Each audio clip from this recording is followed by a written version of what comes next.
Hello, my coding family. How's everybody doing? Can you guys hear and see our starting screen? Oh, let me take off this bracelet.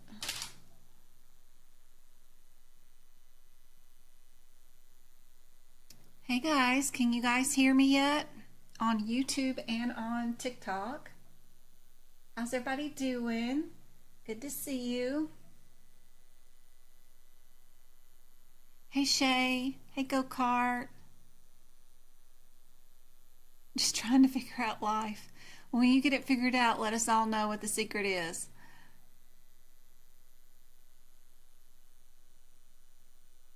Thank you, Go-Kart.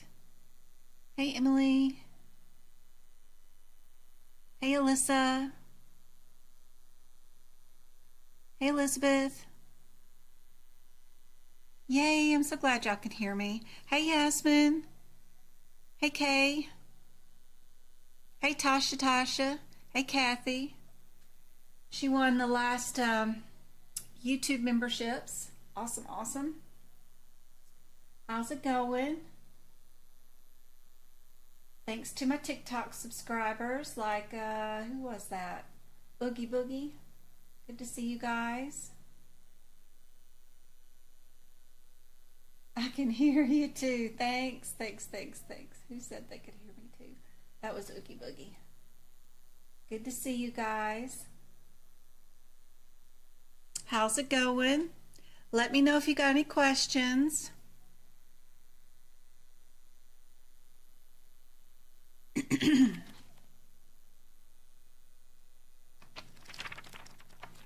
Let me give y'all a little heads up on some pages that are super helpful to know for your medical coding certification exam. So get ready to do your screenshots. Let me switch this to this and let me turn on this. Yep. So let's make sure if you've got a CPT book handy that you know where page 56 is in your book. I don't know if you've got the 2023 version. It might be on a different page. But this page is in your E&M section. It's the table for reporting principal and managed care services. This page is utilized on the exam, usually if you're taking an AAPC version of a medical coding exam. So what would be the code for impending MI? What is, Elizabeth, your main term in impending MI? What's the main term? Great question, because I do have some lessons built in for today for helping you find your main terms so you know how to find diagnosis codes. What's your main term? It's not myocardial infarction. You'd think it would be, but it is not. It is impending, because the myocardial infarction has not happened yet.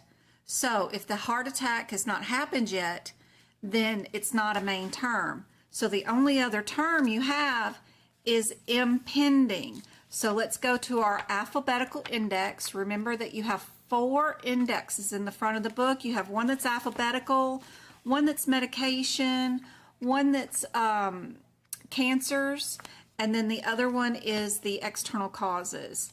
But we're going to go to the alphabetical one, and we're going to look for impending. A, B, C, D, E, F, G, H, I, and then J, K. H, I, J, K, I, M. So let's go to I, M. I, M pending right here. Oh. Focus on me. Focus. Impending. You can focus. I swear you can, camera.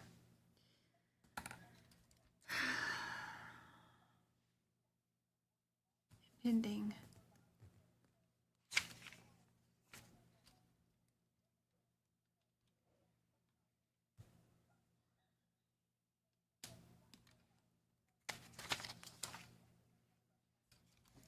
Impending.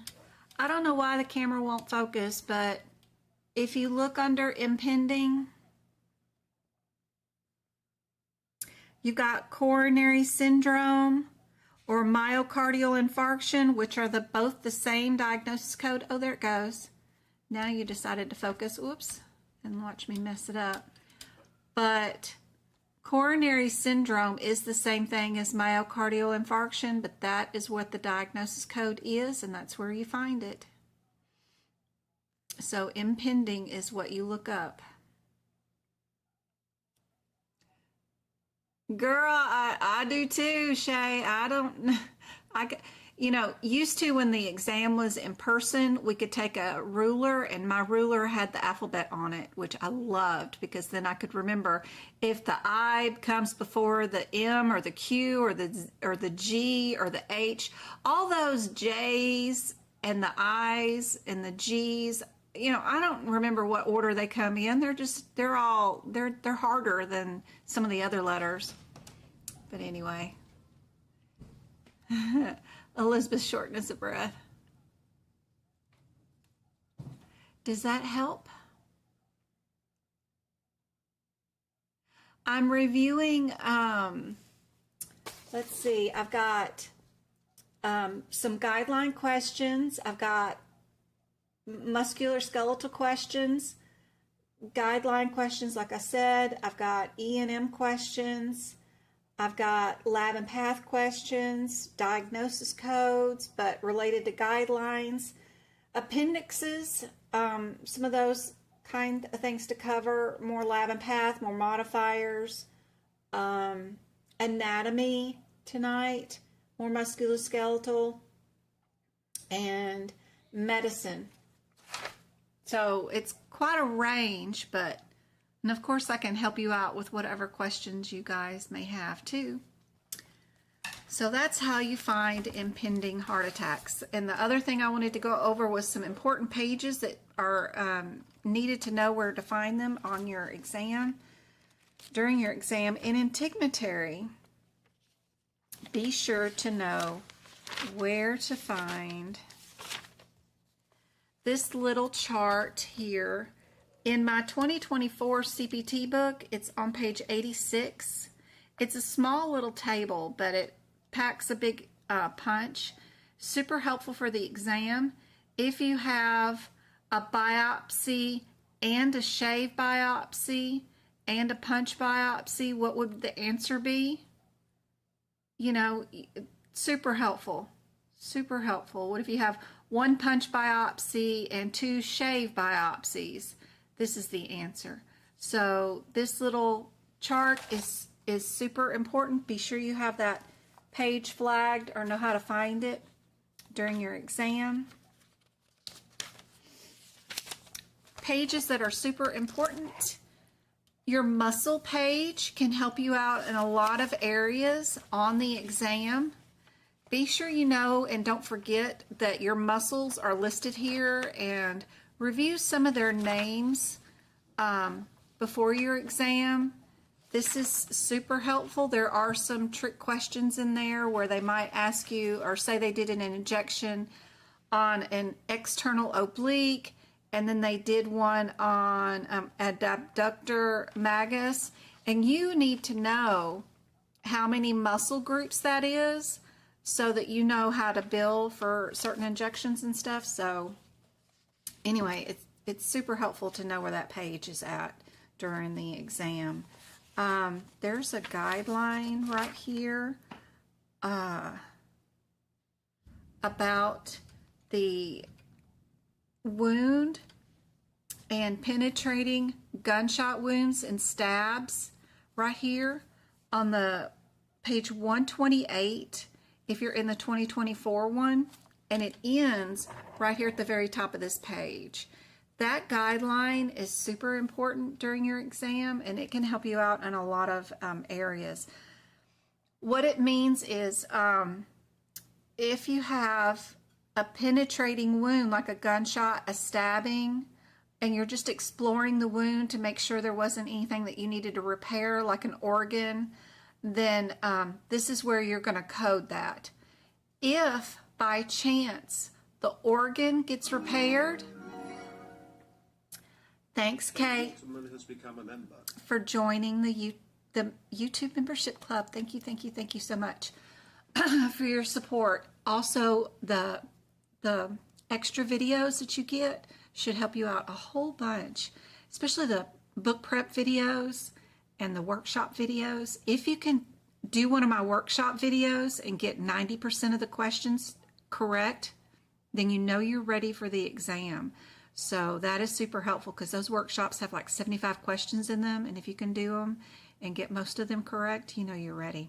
Anyway, I hope that's helpful for you. Okay, thanks for joining. If by chance a person does get a stab wound, like this week I had a lady in our town killed with a, or attacked, I don't know if she died, with a machete in the grocery store by her husband or something. It literally happened in Kingman, which is a town over from us. Her codes and what would be going on would be exploring all of those hatchet wounds to make sure they didn't hit a vital organ. Now, if a vital organ was punctured and they did a repair on the organ, you do not code from this musculoskeletal area. You will code the organ repair, just so you know. But that's all part of that code and that guideline right here. It's super helpful for this. One more thing that I have in my notes that is super helpful. If you are removing a mass or a lipoma, those are always coded in the 20,000 section. They are not coded in the integumentary section. So keep in mind the words mass and lipoma. Write that guideline at the top of the 2000 section, but also write it at the top of the integumentary section so that you remember not to code those removals in integumentary. It's super helpful to write it in both areas.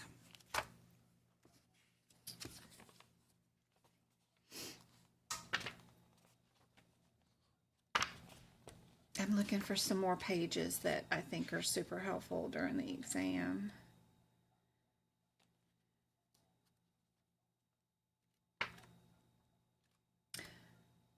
In the digestive system, be sure to pay close attention to the red headers before every single code. Even if you have to, at the top of the page, write lips right here. Everything underneath here is all lips. Everything underneath here is mouth. That is really helpful. Everything on this page is all tonsils. Everything. And then when you get to this page, everything on this page is esophagus. That can help you out a whole lot. I wish this was written like our lab and pass system. Our lab and pass system back here has exactly what's being coded as a header on that page, which can make a big difference if we're doing pathology, if you're doing chemistry, microbiology, but immunology, that is super helpful in the lab and path section. But the digestive system just says digestive system. But if it had said /esophagus, you'd know everything on this page is esophagus. Everything on this page is also esophagus. It doesn't change until you get to another red code. Everything here is all esophagus. And that is helpful. Just what item am I really doing the surgery on? And then you can change it. Now we've changed over to intestines. This is all intestinal surgery. So that's really helpful. Go to your digestive system and make sure you fix that. We've got that one page in here about the colorectals, that chart in here somewhere. What page is it on? There it is, 376. Be sure you can find this one in your digestive system. That one is super helpful for the exam too.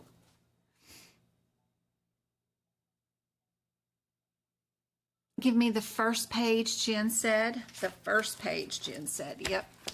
That was in the E&M section. And you can rewind the YouTube video too, by the way. But that was page 56 if you're in the 2024 book. This case management page is on the exam.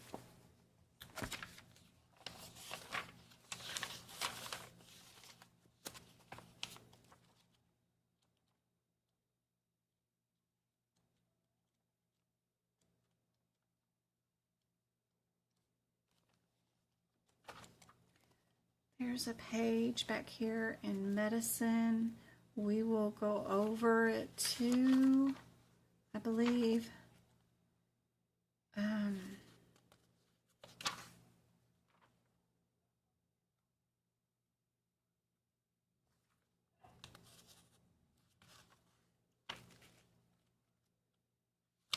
This one right here. Ugh. We've got page 881, another one of those charts. It's helping with the conscious sedation. It'll tell you exactly what the answer is based on the age of the patient and how many minutes they were under, or not really under, but you know, that they had the conscious sedation. That one is helpful to know where that one is. Is there anything else that I can think of? We know about Appendix L, which is helpful. But also, Appendix J can be really helpful too for the exam, especially when you're dealing with how many levels of the spine that you might be working on, knowing which is how many levels you've had between T1 and T3. You can see it in a different format here, which might make things a little bit easier for you. And another one on page 990. This one's about the EMG studies. This one can be very, very helpful too on the exam. Some of the exams have a question on that particular page. And if they ever ask you which code has the lightning bolt on it, remember you don't have to go from code to code to code. Just run to Appendix K. There's a full list of all the codes that have the lightning bolt. It's right there. You can pick the answer out a whole lot quicker. They have a couple of appendixes like that. Which one is exempt from 51 modifier? You can come here to Appendix E and you can find the answer quicker than going to the 4 different answers individually to look to see which one has the 0 with the slash through it notification. This is a whole lot faster. So don't forget about your appendixes. They're super helpful. You're welcome. Where did you get your tabs? Tabs? I don't tab my books. I don't tab them. What I do tab is I might pull some of these if I have a particular page that I want to know where that page is and I can go to it quickly. Like I tabbed that particular little chart right there on integumentary, but I only tab up here at the top so that I can find my most used, because if I'm doing an exam, I'm running from CPT code to CPT code, and I don't want anything in my way over here because I'm just running from number to number. So I don't tab my books. The only things that I might tab are my favorite pages, things that I want to look up, like the ECMO chart, which is on page 274. That's one of them I tabbed. I tabbed on page 152 the list of definitions here. It starts on the previous page, 151. Knowing where to find these definitions is super helpful, starting with a corpectomy and ending with the laminectomy. So those definitions are hard surgery names, and they have extensive differences, you know. So knowing where to find those list of definitions is helpful. The ECMO chart I had tabbed. What did I have tabbed over here? Page 478. More definitions I had tabbed in the nervous system. This list a bunch of definitions about the posterior and invertebral disc surgeries that I thought could be super helpful during the exam.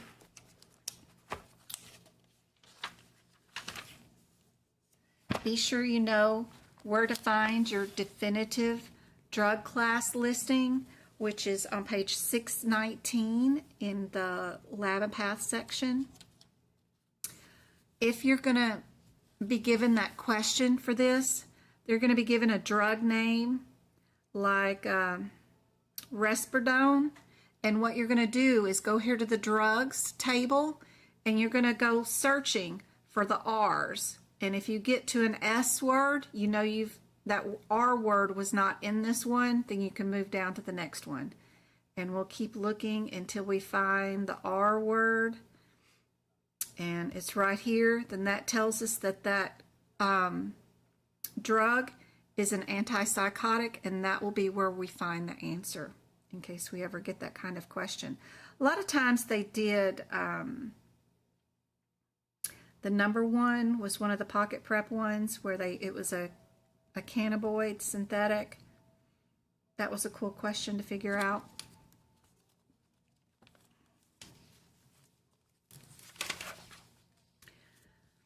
Another one with lots of definitions on it starts on page 786.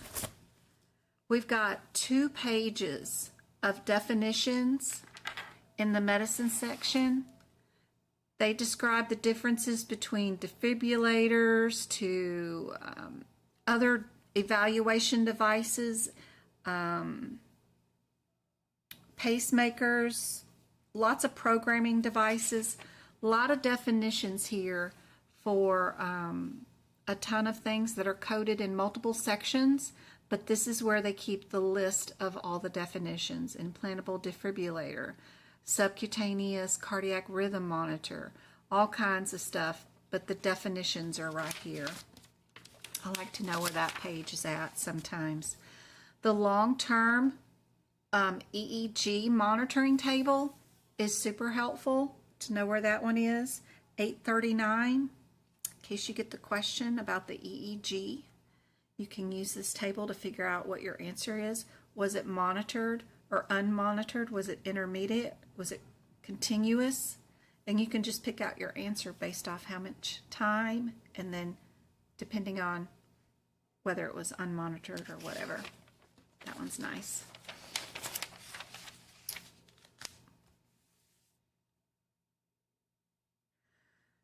Page 847, the guide to our 97153, 55, and 0373T. It just tells you down here in this chart what the protocol is for each one of them, and then you can pick out which one you did. I've not seen this one on the exam, but I have seen it on a practice exam question, and it was the 97155 was the answer. I have another chart over here for the 52 and the 2T. Be an excellent spot for a practice or for a coding question for the exam is one of these 2 charts, but I haven't heard of those being on the exam yet, but maybe one of these days. We got more definitions on the next page on 484, 2 columns of definitions from feedback surgeries or cognitive performance testing, neurobehavior examinations, neuropsychological testing, Lots of different definitions held there on that page. And then I said Appendix J, and I said the electrodiagnostic medicine listing sensory, motor, and mixed nerves tab on that 990 we already went over. Yeah. But those are the cool little odd things that are in the book that can help you out find the answers faster, for sure. Not me secretly moving my tabs so that Jen doesn't see them. Yeah. Hey guys, thanks TikTokers. Good to see you guys. Thank you for the 400 taps already and all the shares. Love you guys. Hope this is helpful. If the view is not good for you guys, you know I'm live on YouTube where you get a full screen view, but totally don't want y'all to think that I forgot about y'all over there. I hope this is helpful for you guys too. All right. You bought fancy tabs. Quit buying stuff. Lord help. Ooh, we got some thunder. We're going to have some rain. We're going to have some rain out here. Y'all, of course, need to know how to use and understand the E&M chart on page 9 and 10. That this has 3 columns in it for your problem list. This is your data column list, and this is your risk list. And you need to know how to use it, so be sure. I've done things like written the code numbers that go along with just straightforward, which ones are low, that kind of thing, and then added the time, stuff like that that can help speed up the process. Because if I need to know a time, but I also needed to know if a sprain went under low or if a sprain went under straightforward, but I also needed to know the time. I don't want to have to go to another section to look up my time. So, I don't know. Things like that. Anything that you can think of that will speed up your process of picking out the correct answers, I think is super helpful. All right, let me get this off of there. And let's get started with the questions that I have for tonight. My cat totally messed up my mouse pad today, so I don't have my mouse pad, my mouse roller. Doesn't seem to be, oh, there we go. Doesn't work as well without the mouse pad. Anyway, let's get started. Oh, I had somebody ask this question this week. They said it was on their exam, and then I saw that everybody was picking a wrong answer and putting it down and answering her question with the wrong answer. It was a post in our medical coding Facebook group, and somebody said the question was on their exam, and everybody was answering the same answer, but it was the wrong answer. So I thought, oh, I got to put it on Monday's. Ooh, did y'all hear that thunder? I got to put it on Monday's live. So what do you guys think? Yes, Angie, I sure do. If you go to medicalcodingbyjen.com, all my notes are available there. I also show you underneath the FAQs tab, I show you how to make your own notes like I have for free. Lots of help over there. And if you do buy my notes at my website, as you're adding things to your shopping cart, an automatic coupon will hit if you buy multiple items, so you don't have to ask for a coupon or whatever.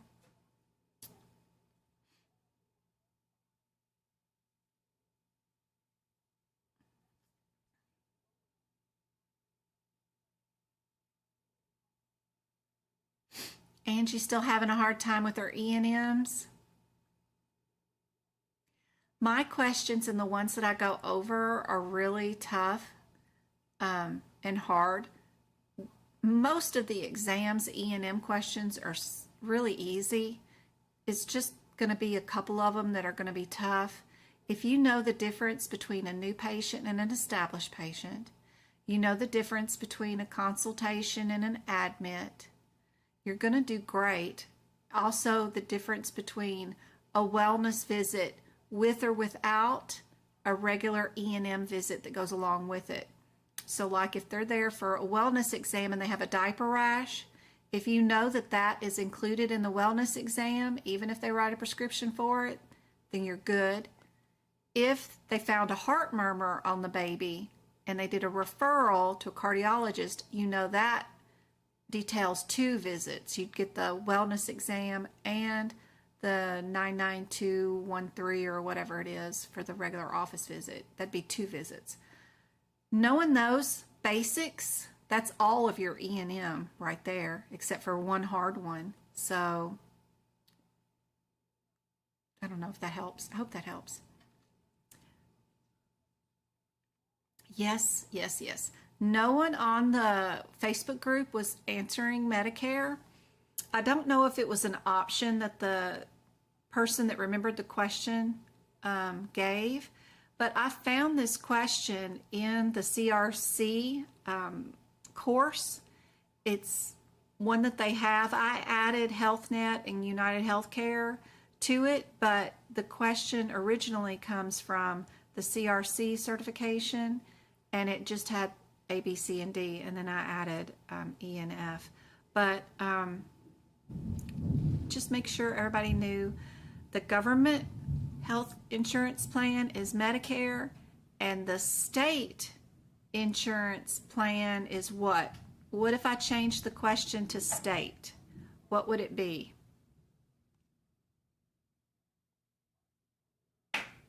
Yes. Good job. Good job. Good job, Mika. Yep, yep, yep, yep. It would be A. Perfect. You guys know. Ooh. It's coming up a little monsoon here. All right. Who would not be considered a covered entity under HIPAA? What do you guys think? Good job, TikTok. Y'all knew the same thing too. State would be Medicaid. That's correct. Good job. Good job, TikTok. Thank y'all for the 400 likes. Yes, we got 400 likes on TikTok now. Yay. Thank you, thank you.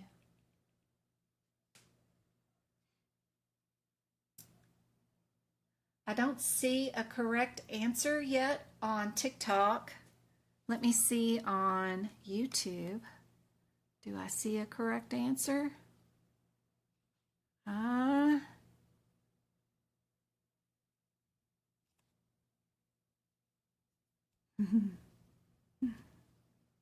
How many people do I have on? I got 32 people on and 14 likes on YouTube. Thank you so much, guys. That's awesome. Who is not a covered entity? That would be a patient. That would be a patient. The patient is not a covered entity. A patient is protected by HIPAA, but they are not covered by HIPAA. What, James? All right, when it starts raining, you think I can go out there in the backyard and read my e-reader? Not like in the rain, but like... You can sit on the back patio, but don't go out there because the lightning, you'd be the tallest thing out there. Okay. My children wanted to know if they could go outside in the rain. Lord. Patients are not a covered entity, but they are protected by HIPAA. So, very different verbiage. Kind of interesting to think about it that way, you know? Kind of a trick question. I have 17 years in healthcare experience, but can't find a job with my HIT. You got to be super persistent, and you got to get think outside the box. You know, there are EHR companies that need people to audit their systems to make sure that what codes they put in it are the codes that are in the manuals.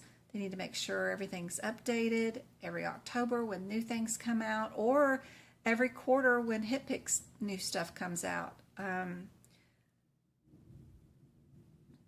There are government jobs, federal jobs. There's even jobs with the AMA, with people that write the HEDIS measures, CMS. There's tons of job openings. Don't just look for medical groups or doctors' offices. There are a lot more people that hire for medical coding position puts you into, or HIT. So start applying in other areas. All right, if we were doing injections in a flat tendon, what code would we pick?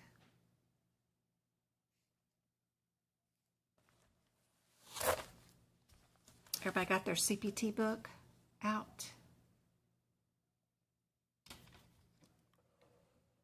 Yes, ignore all my whiteout. You guys know you can't do that.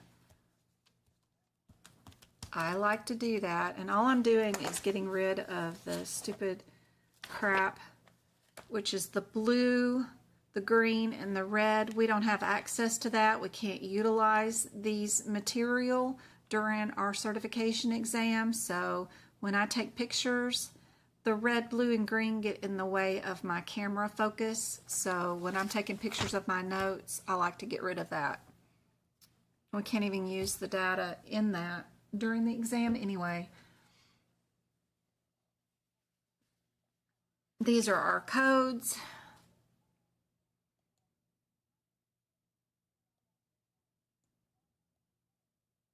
Which ones would be the correct one?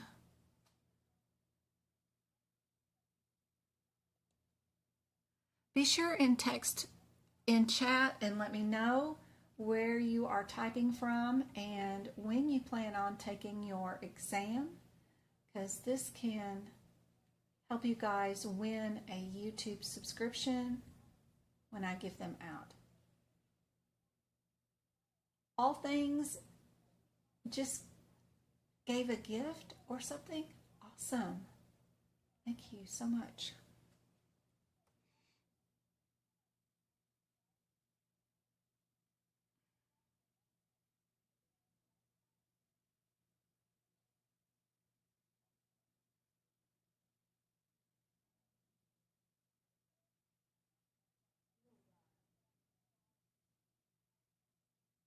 It's still, I'm talking about the job working for Epic, the people that make the EHR company, the EHR software. Software companies need medical coders to audit their systems. That's what I was talking about.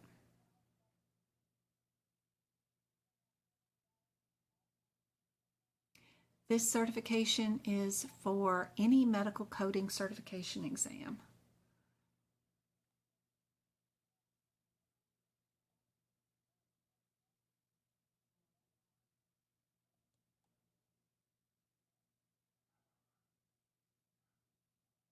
This one is for D. I think most people got that one correct. Flat tendon is part of the fascia. So if you don't have that noted next to the 20550 code, then be sure and get that done. If we did one trigger point injection on the gluteus maximus and a couple of injections on the right bicep femoris, which code would we be? Thank you for the 1,000 taps on the screen, guys. We got 43 of you guys on TikTok. Thank you so much. Thanks for sharing the live too. That's awesome. That helps out so much. We've got 16 subscribers. and All Things, and who else? Queen Mother. Aw, thank you for the gifts. You guys are great.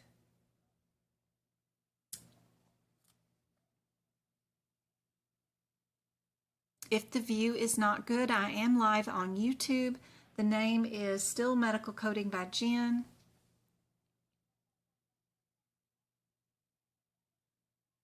We got some C's and D's. This is done by how many muscles were injected. It doesn't matter that there was 3 injections. It only matters that there was 2 muscles, right? So C is the answer for this one.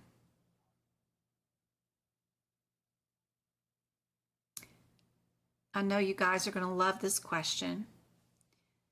Ortho office has their own x-ray equipment. A patient comes into the office for foot pain. The patient has a foot x-ray which is read and interpreted by the orthopedic provider. Is this global? Do we add the 26 modifier? Do we add the TC modifier? Or do we ask the insurance provider?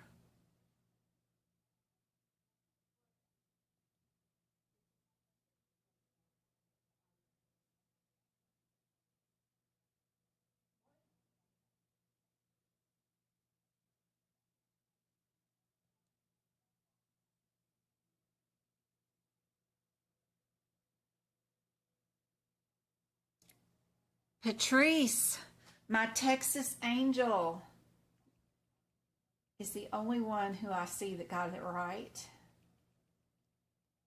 She has been working hard, I can tell, at this. Good job, Patrice.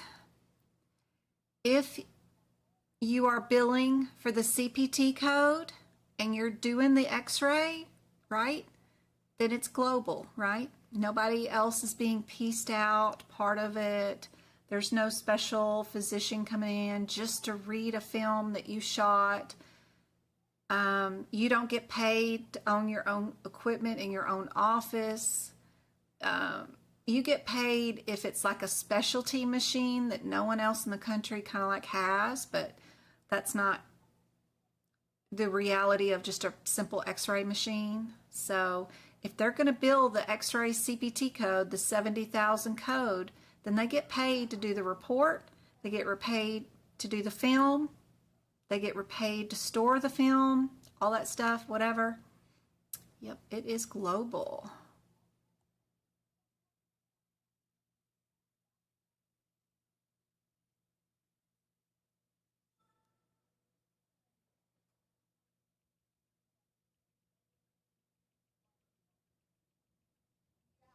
I hope this is helpful, Ashley.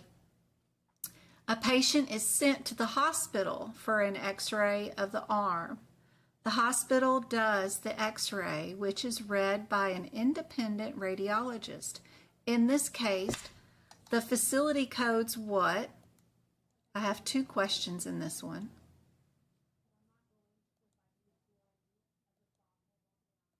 And then the radiologist will code what? 2 questions, same answer. Is this global for the facility? Is it global for the radiologist? Does one of them get 26? Does one of them get TC? Do we have to ask the insurance company for any of this?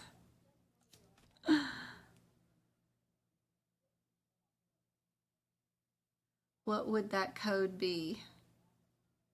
For the foot x-ray, it depends on how many films were shot, if it was 2 or 3 films or whatever, but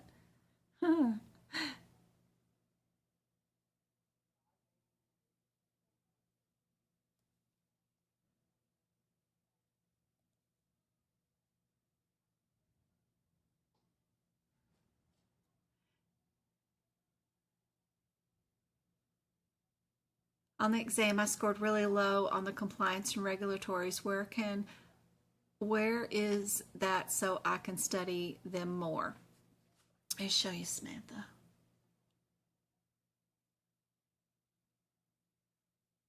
What is the facility going to bill? Anybody got this right? The facility?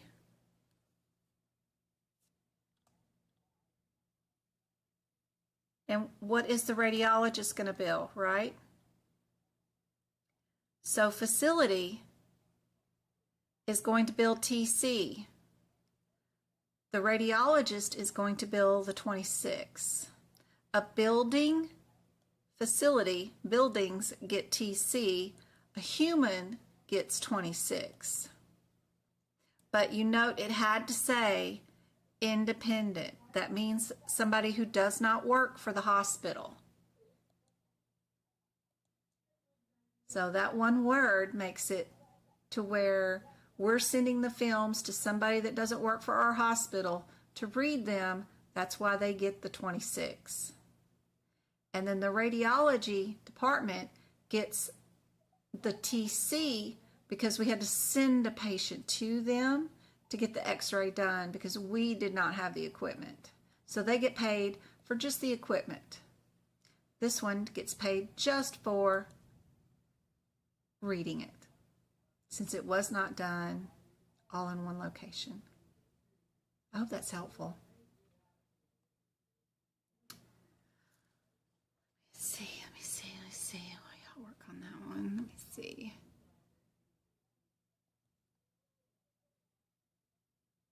I think I want to go here, maybe. Yeah, let's see. Oh yeah, do I have? Nope, not there.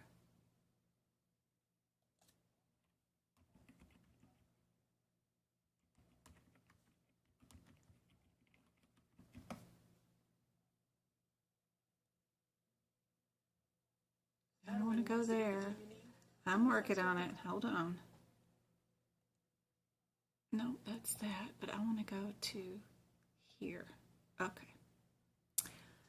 Well, let me see. Can I bring this up? And, yep. I want to go there. And I want to go there.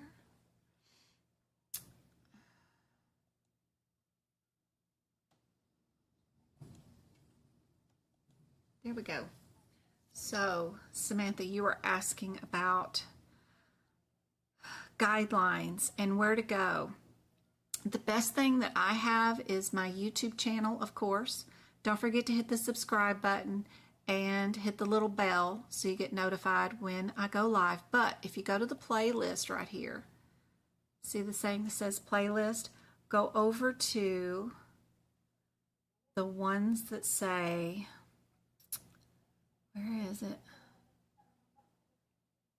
Get rearranged.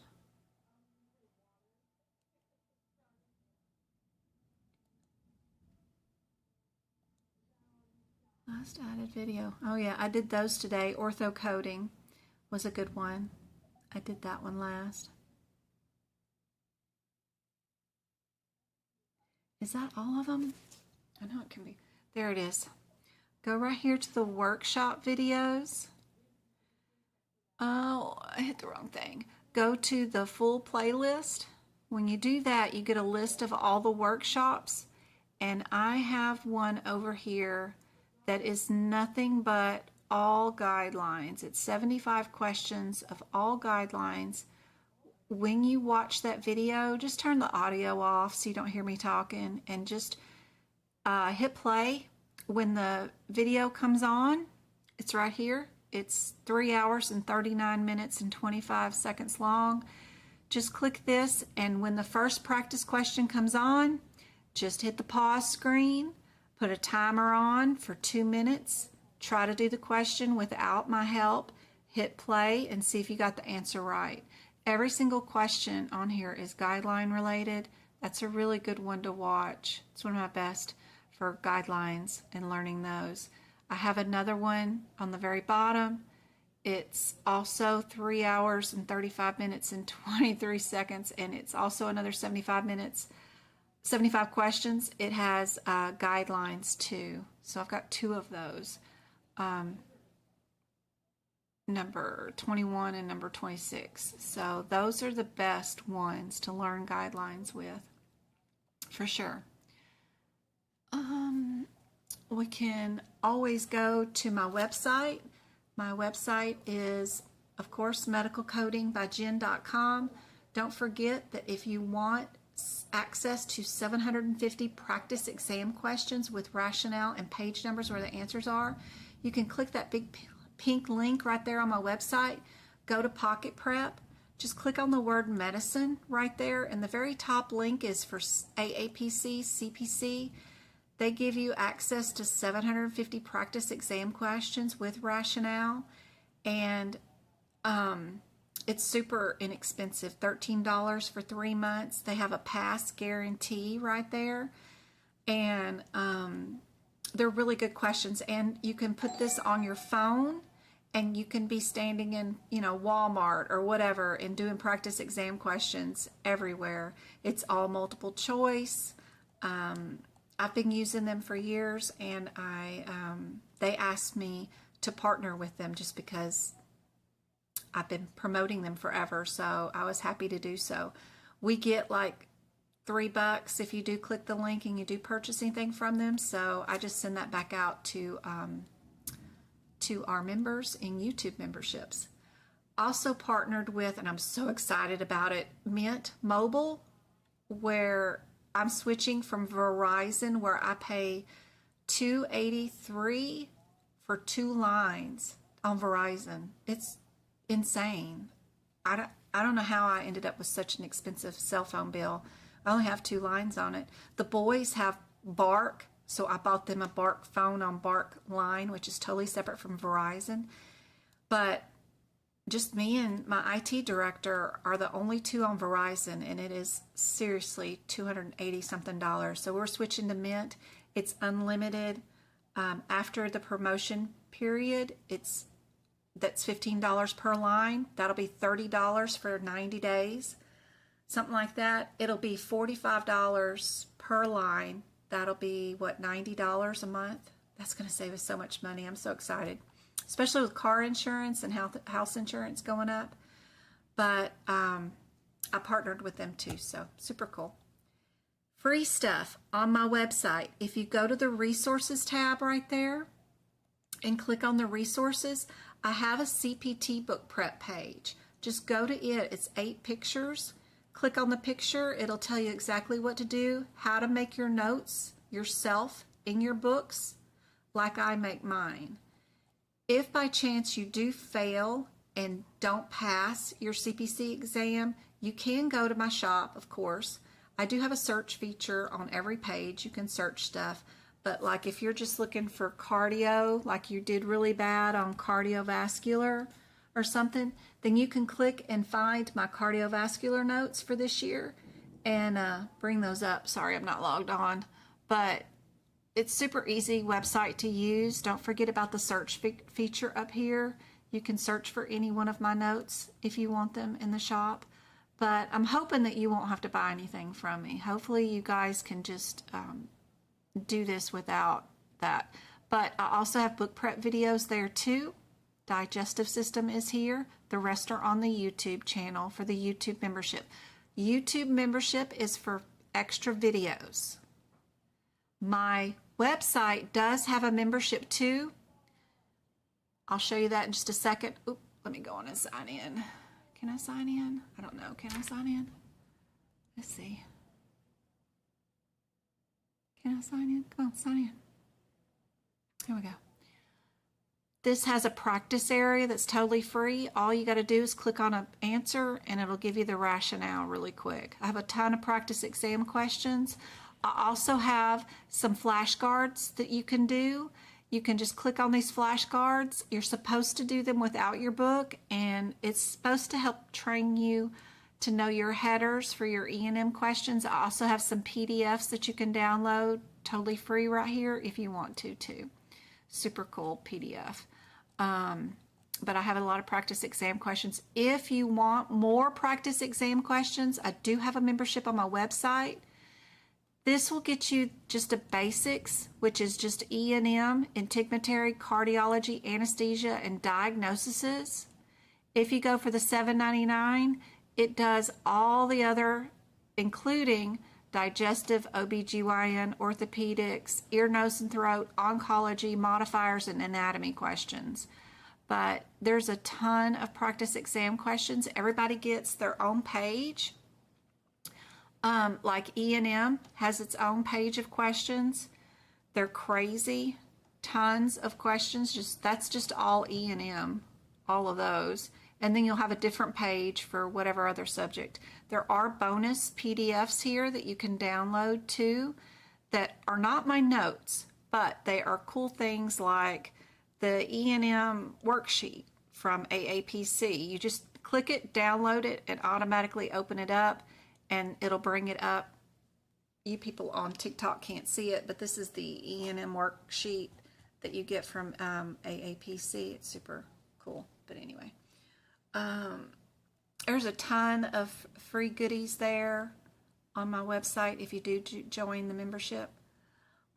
But it's just bonus practice questions if you want to. If you are doing CRC, there's another membership for that. You can get rid of the CPC membership and then just join the CRC membership. It has over 500 practice exam questions for just CRC, and there is bonus PDFs there too for the CRC people too. So I will have a membership for CPMA and other things as I'm doing and building practice questions for all these areas. Who writes these questions? I write these questions. They are not anybody else's. They're mine. So just so you know, I'm not grabbing them from other sites or anything, but I am using AAPC's guidelines and recommendations and study guides and things like that to build my questions. So I'm not using HealthNet or Aetna's policies on these exam questions. I'm using what AAPC would expect for an exam answer, which is different than real life, as you guys know. There's a shared gallery here too on the website. Super helpful. It's completely free for you guys. It contains a lot of information that is super helpful for you guys. What pens do I use? What do I use how do I get an extra hour to take my exam in 5 hours instead of 4? How do I get rid of my apprenticeship before I even take my certification exam? What are my favorite anatomy pictures? They're all here for free, including how many components are inside your vaccines. A super important component that is not in your CPT book that you need to add to your CPT book are these pink and blue pages. You just click on them, and over here in the right is the CPT code, and over here on the left, or vice versa, is the number of components that are inside each vaccine. And you need to write that down beside each one of those CPT codes, or you could miss one particular question on the exam. But that is all free for you guys on my website. Don't forget to go to the resources tab in the FAQ site, because you can join our Discord study group, which is completely free and full of resources, but you'll also find my free list of best free resources. There's a lot of cool crap there, but the best thing is this right here, the CMS free certifications that you can do. If you click on that, it'll take you to the CMS free education site, and all of these courses are completely free. And once you pass this course, you can add that to your resume and back up and bulk up your resume. The ones that my employer used to make me do all the time was the fraud and abuse training. There's 2 trainings for those. I used to have to do those annually for my employer.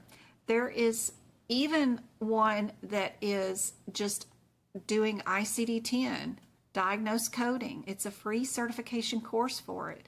Other things that would be super helpful for you is appeals, denials, and grievances. If you took both of those certifications and then added it to your resume, that would be great for employers to see that.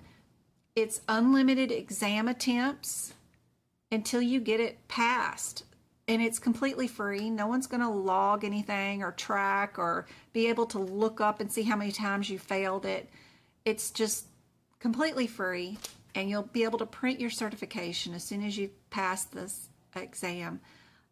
There's a course on PCS right there. Just a lot of cool stuff on how to use the CMS 1500, the world of Medicare. There's a lot of cool courses, and they do change them out from time to time. So be sure to utilize my links on my page. Don't be afraid to come on here and search around and look for stuff on my site. I've got a list of additional educators here too, different courses, different exam teachers, lots of stuff that could help you guys out. The blog is super helpful too. I wrote a 9-chapter book on just E&M, the differences between problems, risk, and data. That's on here. That's the elements of MDM. It's 9 chapters. There's practice exam questions in here. There's a lot of stuff that's completely free on here.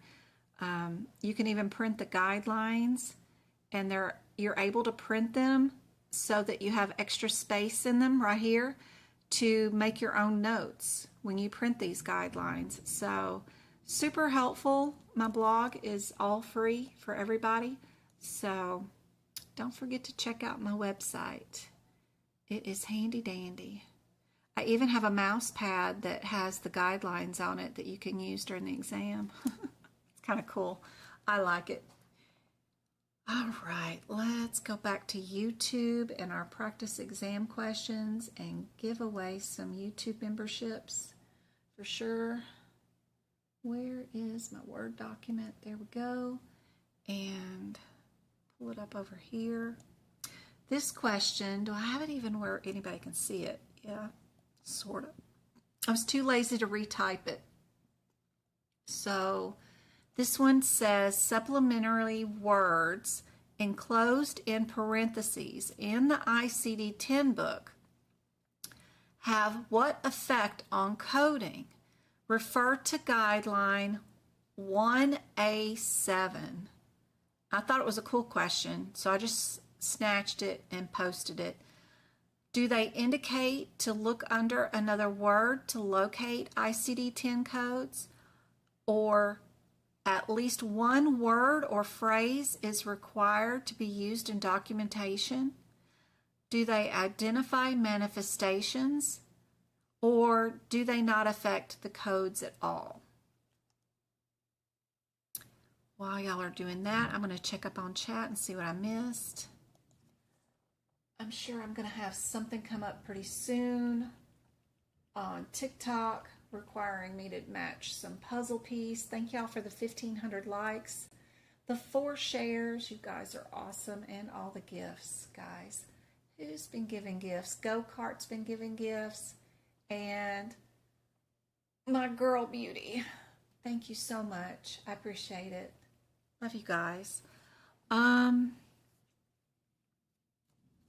No questions so far on YouTube. I've got some A's, C's, and D's on this question. Let me give out some YouTube memberships. Let me go give YouTube some money. Hit buy. They pick the winners. I don't have any choice, but let's see who they picked today.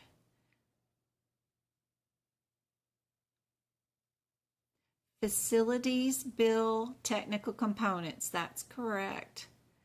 Yasmin, Flapjack, Janet, Mabel, and Blondie all won memberships tonight. That's awesome. Where do the CMS certifications, even if we don't have a CPC certification, where do the CMS certifications? even where? I don't understand your question, but yes, you can do those certifications even if you don't have a CPC certification. I used to do them with my employer well before I even had a CPC. Yes. Julie, you test Friday. Yes, maybe next time. I hope so. I'll be doing another live on Wednesday and another one on Friday. So join both of those. You should be able to win. The answer to this one was D. They do not affect the code assignment. The parentheses are used in both the ICD-10 and the tabular list. They include supplementary words that may be present in the statement of a disease or procedure without affecting the code number to which it is assigned. The terms in the parentheses are referred to as non-essential modifiers, which is crazy that they call it modifiers when we have enough craziness to deal with modifiers in the CPT book, which have a totally different meaning, but they actually call them non-essential modifiers in the ICD-10 book when it's just words in a parentheses. It's crazy. What is the default code? Refer to ICD-10 guideline IA18.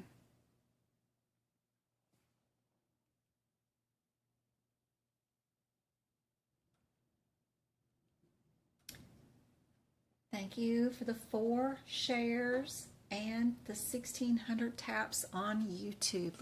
On TikTok. Let's see how many are on YouTube.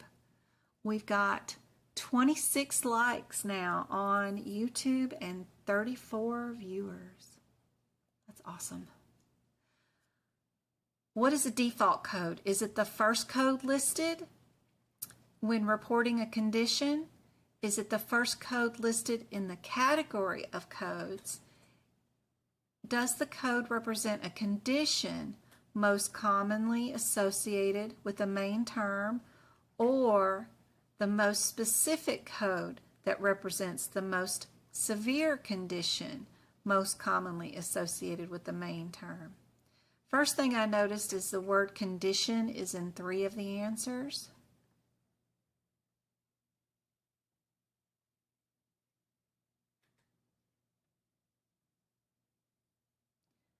Are we listed? Are we represents? 2 answers have the word represents in them, and 2 answers have the condition listed in it. One of them says most, and the other one says severe. It's actually raining here in Arizona. Wow. That's going to last like 3 seconds. But cool. We're actually getting some water. My goodness. That never happens. It rains like, I don't know, 15 days a year. The rest is just sunny, beautiful, hot.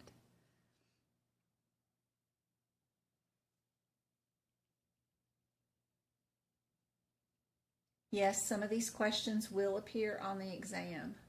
I can't guarantee all of them will, but I usually get 1 or 2 every live. Somebody says, that was on my exam. I know for a fact the ones that I started out with were on somebody's exam. The replay of this live will be available on YouTube. It's already there, being recorded right now. I know for a fact the first 2 questions I started out with were from somebody saying that they were on their exam and they were getting the answer wrong.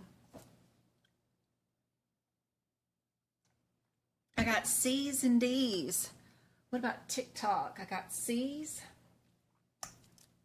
C is correct. Good job. The default code represents the condition that is the most commonly associated with the main term or is unspecified code of the condition. Which is the main term of all of these? These are super simple, but I want you to start thinking about that every time you do a diagnosis code question. God forbid we start having to do some fill in the blanks. during our CPC exam. Y'all know it's probably coming for 2025. If you don't finish your exam or pass by then, I believe we're going to end up having at least 10 questions at the end of our exam. They're going to be fill in the blank. And we're going to have to start thinking about finding a diagnosis code without having the answers in front of us. So I want you guys to practice each one of our live lessons in thinking about what the main term is. We started out our live with impending MI. And impending MI, the main term was impending. That's one of the more difficult ones because MI, myocardial infarction, had not happened yet. So it can't be a main term because it didn't happen yet. So these are a little bit easier. You're very welcome, Angie. Be sure and come back and watch the rest of it later on. Good job. Go kart. Yes, yes, yes. We've got tonsillitis, we've got pain, and we got sinusitis. Usually, we read the main term from the last word backwards. We do it in reverse order. Yep, those are your main terms. It's not always like when we had the main term for impending MI, the main term is actually impending, right? So it's not always the last word, so be careful. But it can be. All right, without opening your CPT book, I want you to be able to tell me what are the headers and the levels of the codes listed.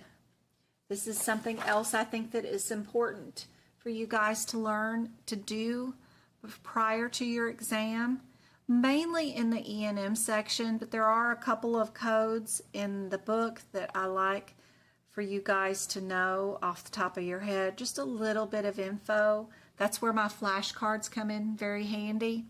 It will help with the speed of you in the exam, especially with the E&M codes, because a lot of them, when you get into the 993s or the 994s, they're all out of sequence.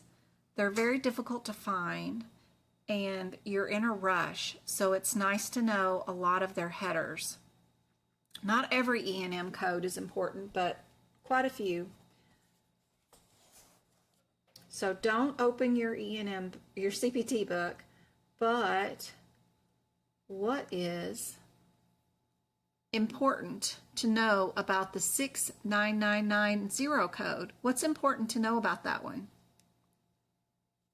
Microscope and don't know the rest. Very cool. The other thing that I like to know about this one, yes, microscope is good, very good.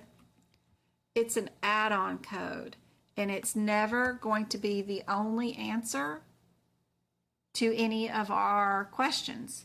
So if that's answer A, and they want to know what's the procedure code for this, 99.9% of the time, it's never an add-on code. And that is an add-on code because it has to be coded with another code to work. It can't be just coded by itself. So it's an add-on code. This one, 99222. You had to flash forward it, Flapjack. That's okay.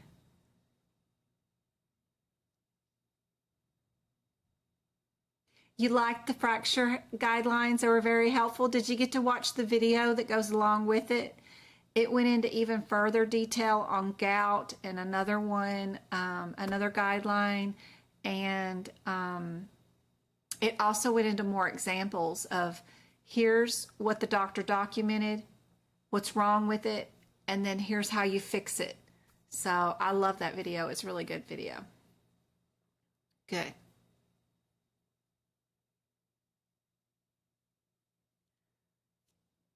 So the answer to number 1 is we should know it's an add-on code and it's microscope. That would be helpful to know. Number 2 is it's an admit hospital. And what level visit is it? It's moderate.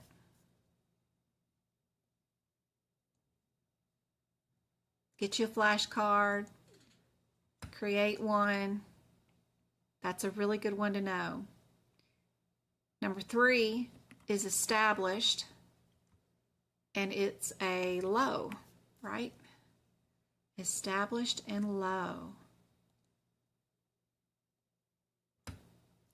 What about 99386? What is your headers for this one?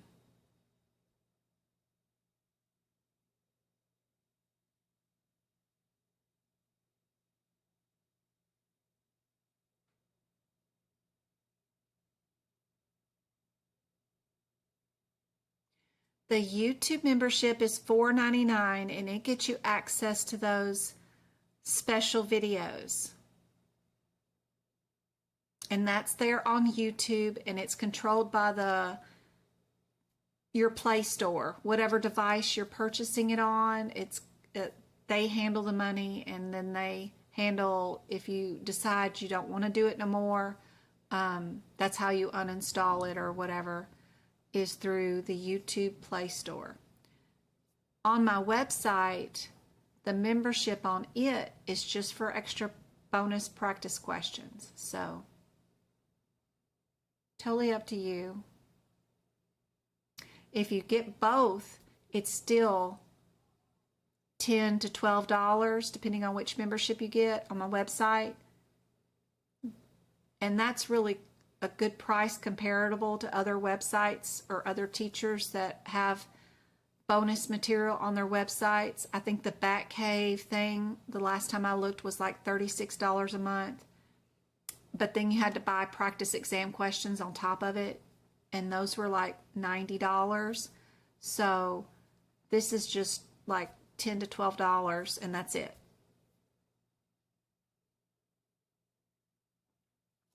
So 99386 is a wellness exam, and it is for adults 40 to like 60 somethings.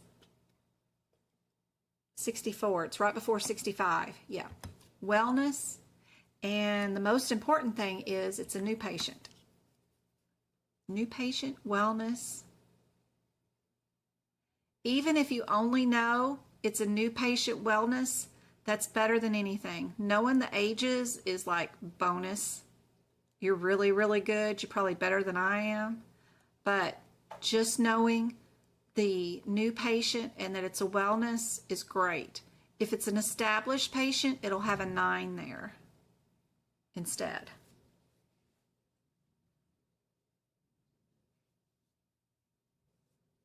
What about the 99310?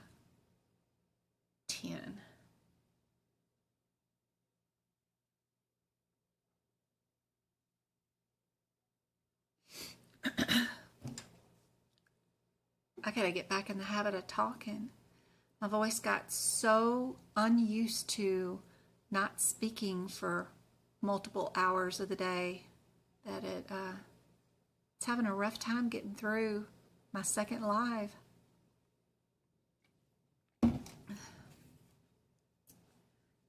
Sorry about that.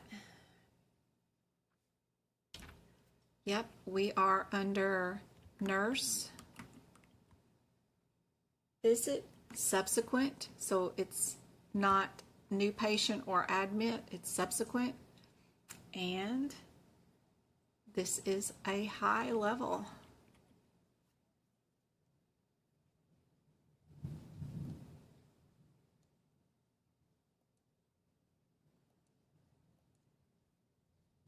Those flashcards that are free on my website are great. There's 3 batches of them.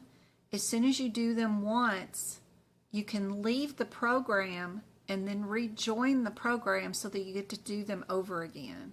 So, and it's completely free for you guys.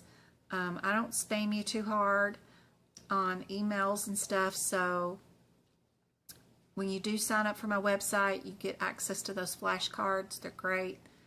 You can try them out yourself in your own time. Lab path. This question will probably be on your exam. 90% of you guys will see a question very much like this one on your exam. Can guarantee you that all the time. You've been making flashcards for important codes. That's awesome. Good job. Thanks, Julie. I just feel like the voice is having a harder time today.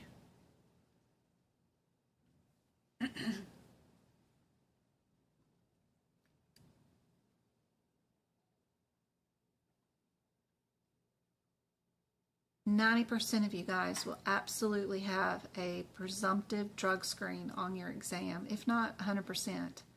I'm fairly confident you will have one of these on your exam. What do you guys think the answer would be?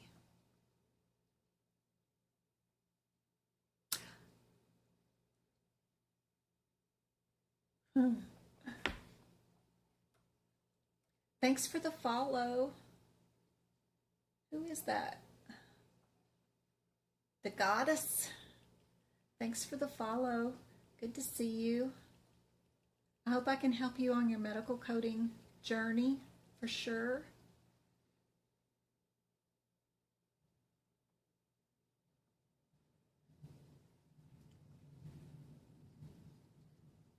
Thank you for that info. I went over a few of them last night. Awesome. There is a ton of replays of my lives on my YouTube channel, and my website has tons of free information for you guys. So just Google Medical Coding by Jen and go dive into it. We're doing a presumptive TLC drug screen for multiple drugs in a drug class A, and it was performed on a comatose patient in the ER. The test showed positive presence of opioids and barbiturates. A definitive test was performed for both opiates and barbiturates. What CPTR code or codes are reported by the facility? You're scheduled to take your test, Shay, on Friday. Gosh. I hope you do so well. I know this exam will be on, this kind of question will be on your exam. Shay, Friday.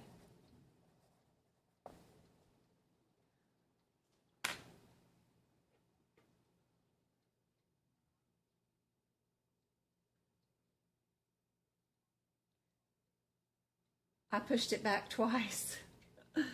Number one, right off the bat, we know it cannot be A because of what? Why can it not be A?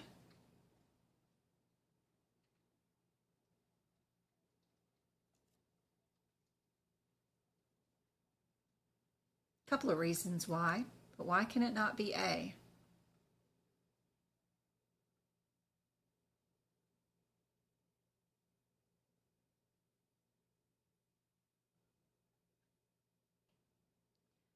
A TLC test is done by a machine, not by a dipstick. So you know it can't be the 6. Also, we don't times 2 any of these codes in this area. So we know right away it can't be C either. It also can't be B if it's done by a machine, right? So we know right away, yeah, our answer is D. Any of these codes right here, there's 3 of them, none of them are timesed. So if you see any answers with times 2 with them, you can immediately eliminate those without even thinking. And then 07 is the only one that is the TLC machine. Because the other two are dipsticks. So whatever else is coming on back here, I'm not going to care about. I'm not going to verify that the answer is correct. I know it can only be D because that's the only one that is not times 2 and is tied to our TLC machine. Be sure you know where to find your acronyms for this in the page. In the 2024 CPT manual on page 615, there is a list of lab and path acronyms that can be utilized during the exam. The other list of acronyms is available on the very back cover of your CPT book. Remember that that's back there too, because that can help you out during the exam. One of the ones that they had that was on the exam is ESRD down here under the E's. That was there too. And this is just the back cover. But don't forget about the page 615. In the 2023 book, it may be around 600. But that page is super helpful too, because it has your definitions of all your acronyms, and it actually starts on 612. So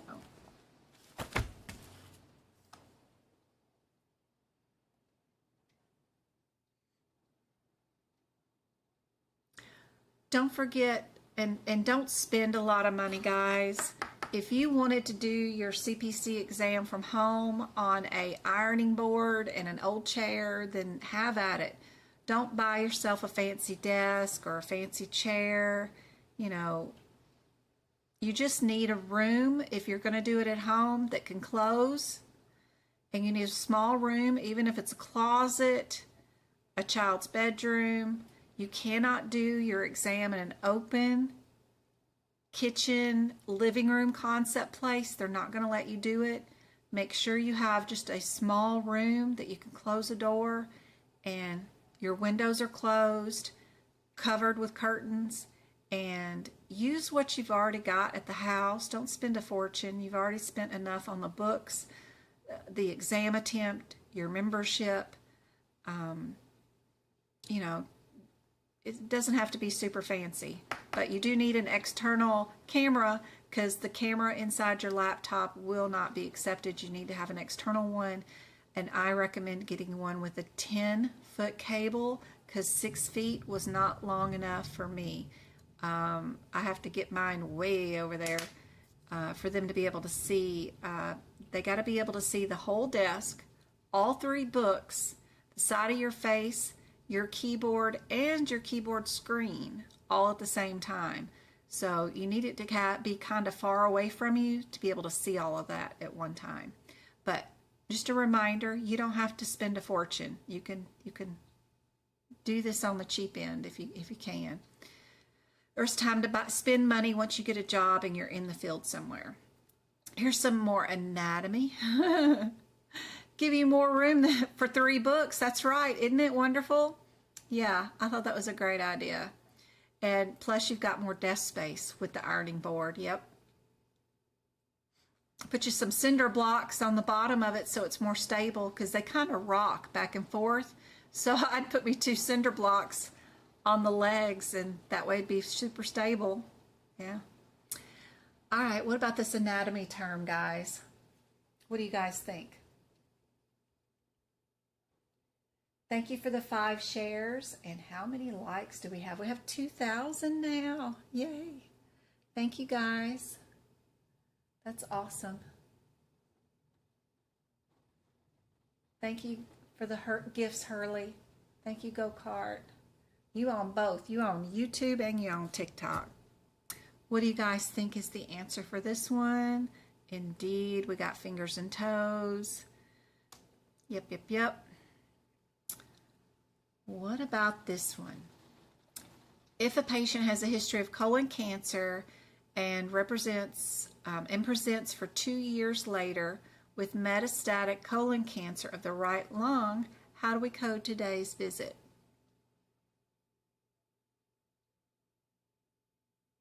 Look at all that rain. I think it's about to stop. It lasted longer than 3 minutes, but it's stopping now.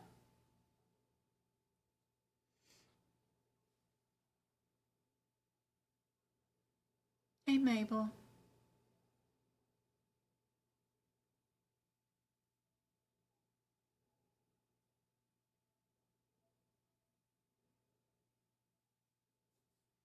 The easiest thing to do is look up your headers.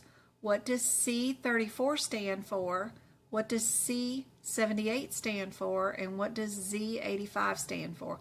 Only look up the first 3 digits of each one. That way you're not going down to every single little bitty thing and taking up all the time to look at the .91. That isn't going to help much, but just look up differences right there. That'll give you all the info you need to pick out an answer.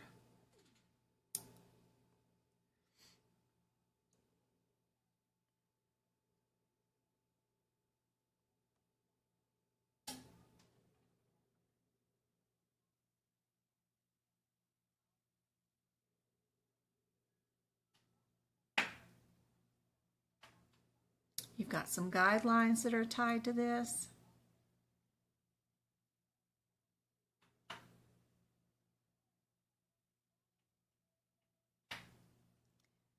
C.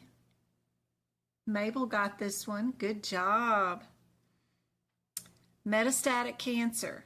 You know we had that in the very first part right here.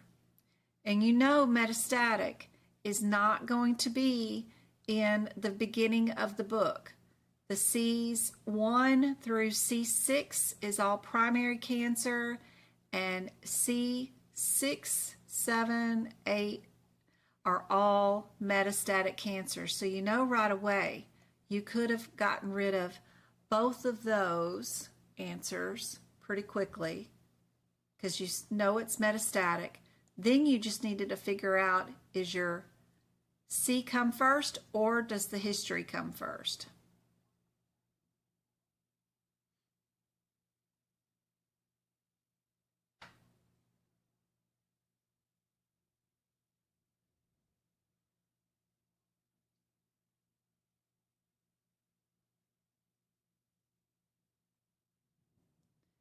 All right.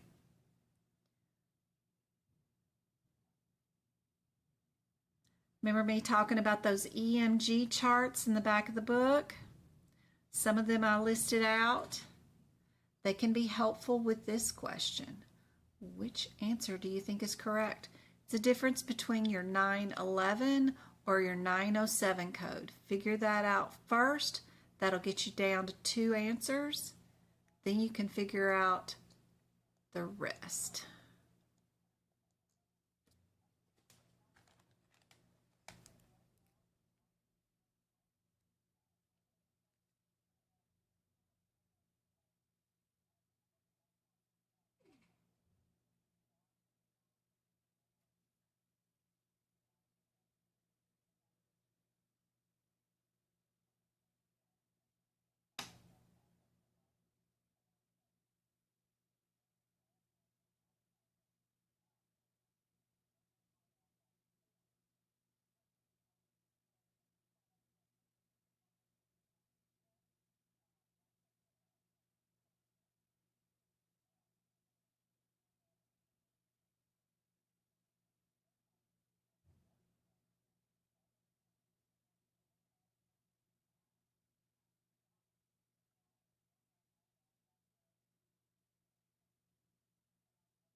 My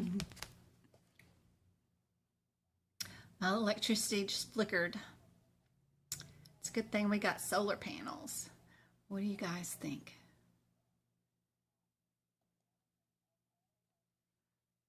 What do you guys think? I haven't listened. I haven't taken the training yet.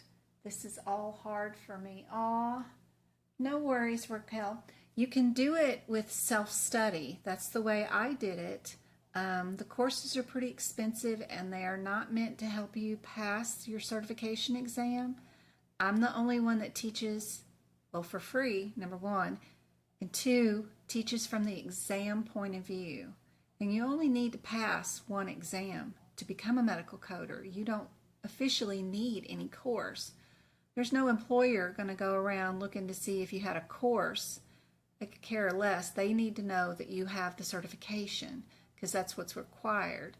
But totally up to you. I prefer the self-study route. I like the AAPC route because they give you 2 attempts at the same exam. That way, if you fail, you get to take it again. That's super helpful. And I can teach you from the exam point of view how to pass. When you get into the real world and start coding for life, it's all going to be different based on each employer's contracts with their vendors, which is their lab and their local hospitals and health insurance plans. It will all change depending on everybody's own individual contracts because nothing is universal in healthcare and in the USA. So you're going to have to learn it all over again anyway if you do get a job and you start working somewhere. So you might as well just learn enough to pass your exam and then learn on the job. That's the most fast and efficient way possible, and saves you a lot of money. Some of those courses are like, I don't know, $3,000 up to $25,000. It's crazy.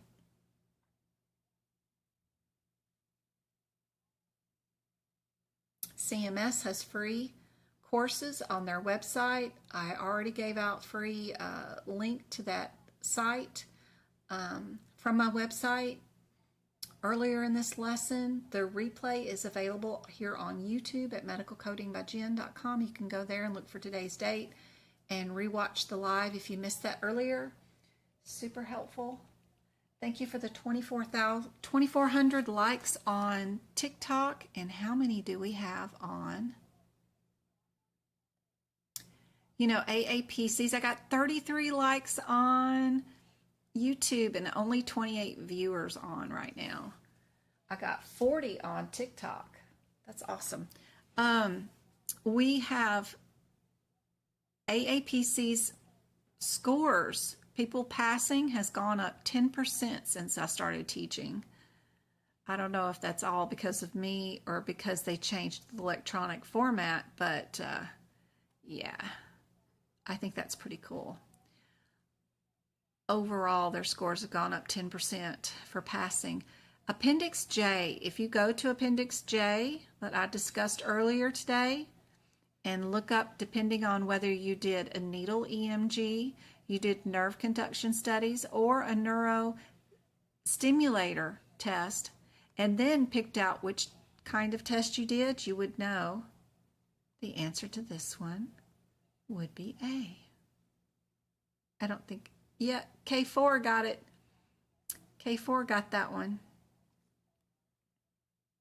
Now, my percentages of people that I know that I've taught or tutored or have individually joined in my classes, I have, since 2019, how many of you guys have I got that haven't passed yet? But one of them, because I don't think they've taken their exam yet, Miss Go-Kart. And then one more I did tutor, and she did not pass and has not passed yet. 2 of those. So I've got 3 that have not passed out of the hundreds or thousands that I've helped pass their certification exam. I know we're coming up soon. Everybody's got to start taking their exams pretty soon because the end of the year is coming up quick.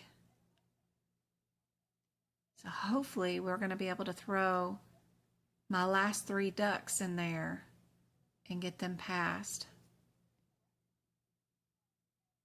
But hopefully I've got like a 90-something percentage or something like that of people that I help pass. I don't know how to judge that other than the ones that talk to me and let me know they didn't pass. We've got 2 answers in the 24 and 26 area, and then 2 answers in the 95 and 96 area. Look up those header differences first. Then look and see what your question is about.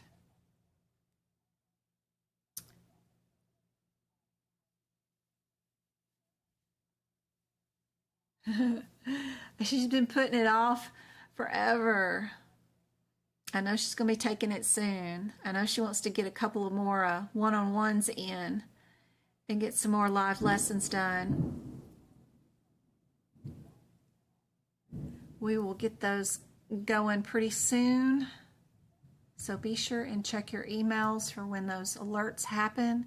And I have openings for live lessons and classes.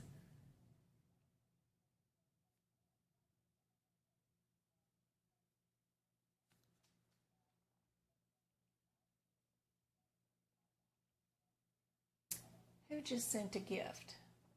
Who was that?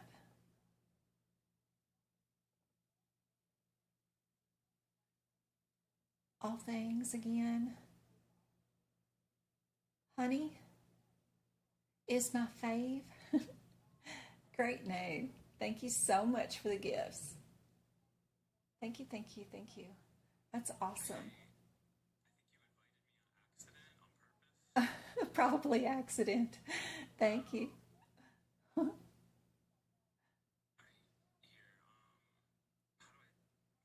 Lord, if I know. Ooh, now I'll switch to her. Okay.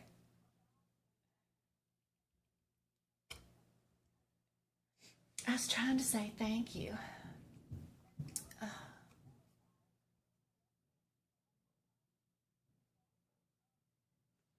I bought an outdated, what is that? Quiz by accident and didn't realize, I bet that would have been terrible. I have an associate's degree in science and certified medical assistant. That's awesome. Love it.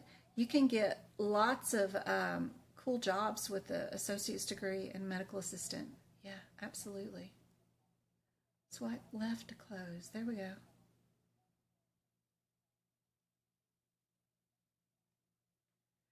That's awesome.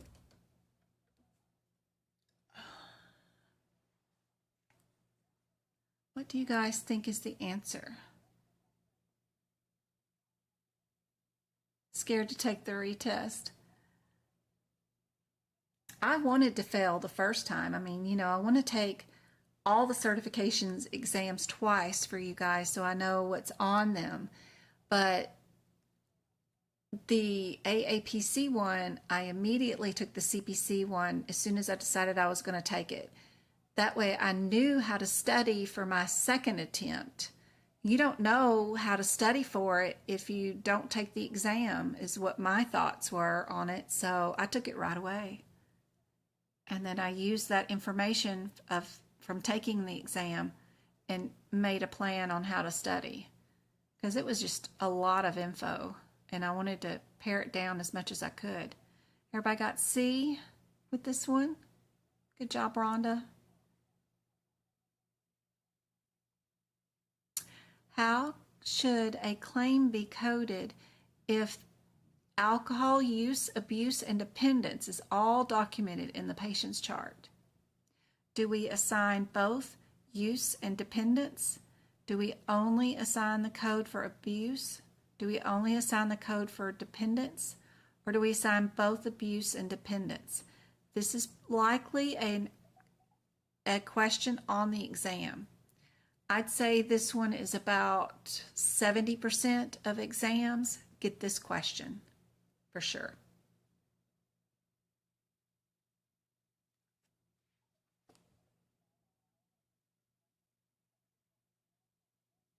Don't forget to look for different jobs. Maybe like I heard FEMA was hiring like remote jobs, 100% remote. It's a federal government job. You get a pension and everything else, and it's working, helping disaster relief, right, people?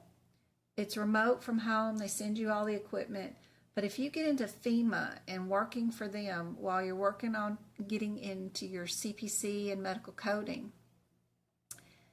if there's a government job for a CPC, like working for CMS or health departments or whatever as a medical coder, federal people always hire federal employees first. So you can always find ways to get into a job that could lead you to a medical coder once you get your medical coder. FEMA hires with even online interviews. So if you just show up for an interview, I heard that they hire. Pay's got to be pretty good because it's federal. I have no idea. But that's one way to work all this, to be able to work remotely from home, doing something full time, and then have the potential to really get into medical coding when you get certified. Because they don't find anybody to work a federal medical coding job. You know, that's even for the TRICARE hospitals and all that stuff. That's all federal. You'd be connected to all of that. And I think that's a great way to get in.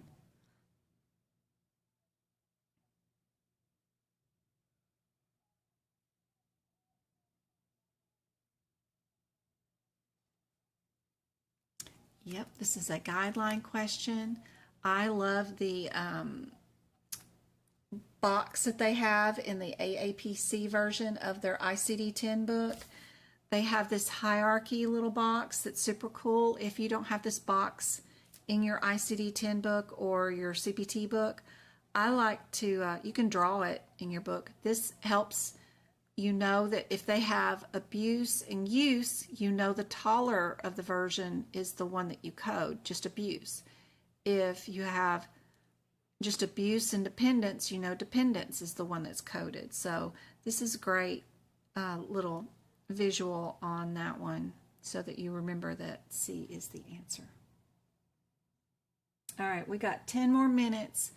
Be sure and let me know if you have any questions before we get off here that I can help you guys out with.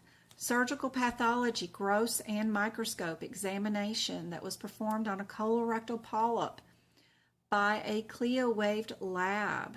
How should that be coded? Are we a 305 or a 307? Look up those differences first. These, you can't look for one word differences. You're going to have to find what did we remove from the body and do a word search through each code to see which one will have that polyp in it.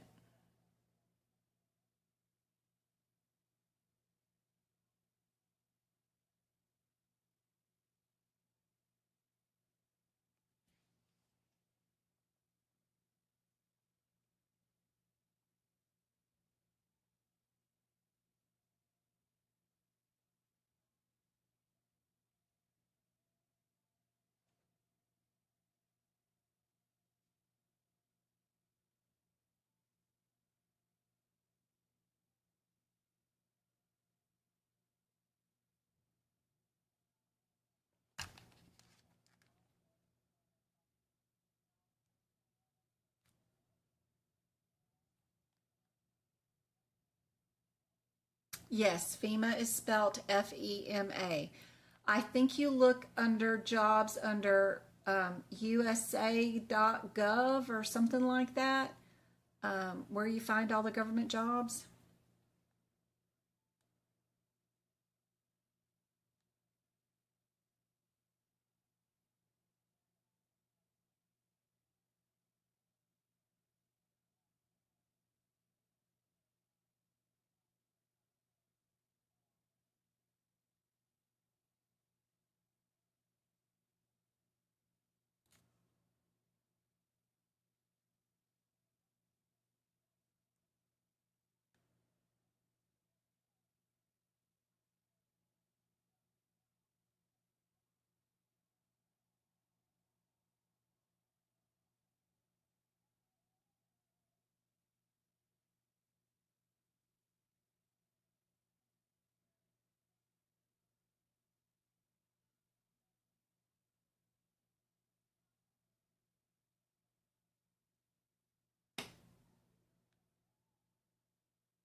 B's and A's, B's and A's. It is a B.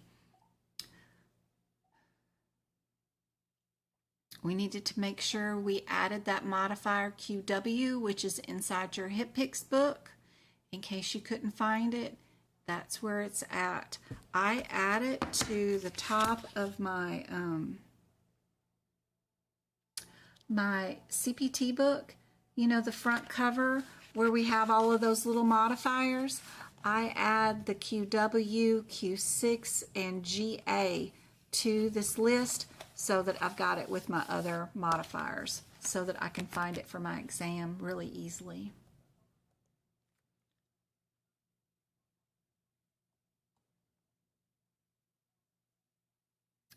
Another anatomy question. Which one is for one or both of the patient's eyes turning inward?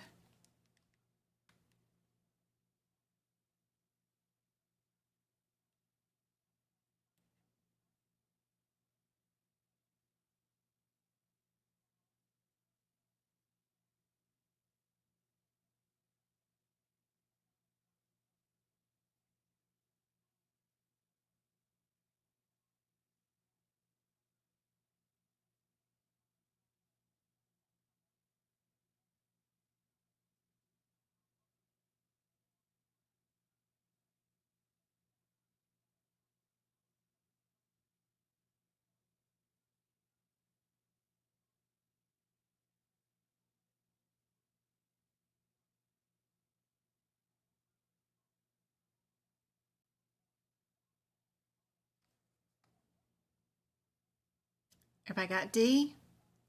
Almost, everybody, almost. D.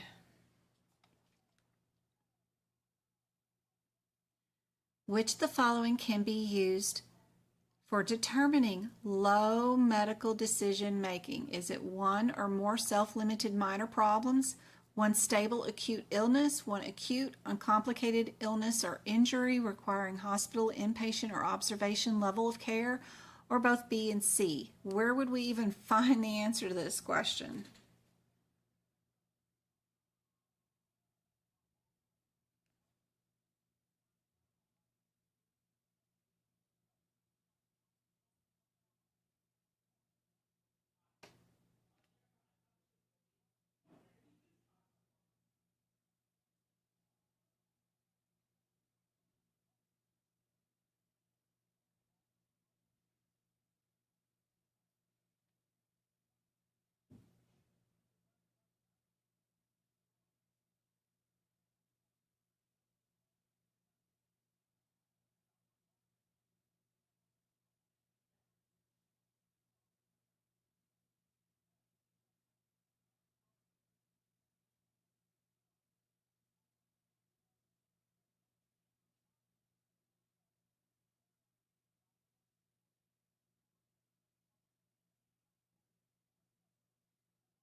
We would go to our pages 9 and 10 in our CPT book to find this answer. Our lovely charts, right?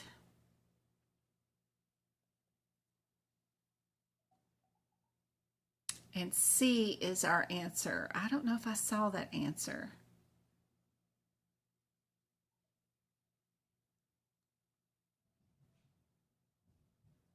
We were looking for low. We were looking for low on this one.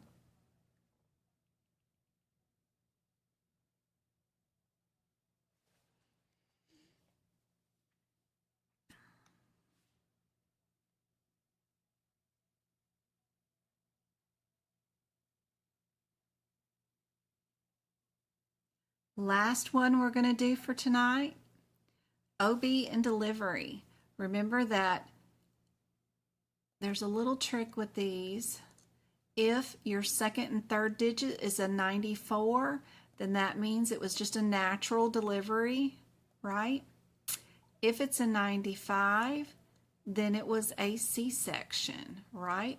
So what was the outcome of our delivery?